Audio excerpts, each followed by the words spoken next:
Tahu nggak sih kalau ternyata kita bisa bikin sendiri chicken tofu ala Hokben?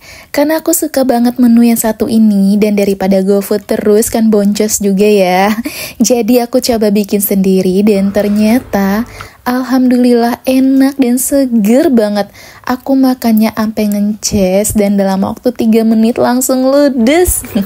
Tonton videonya sampai habis untuk resep dan cara bikinnya ya.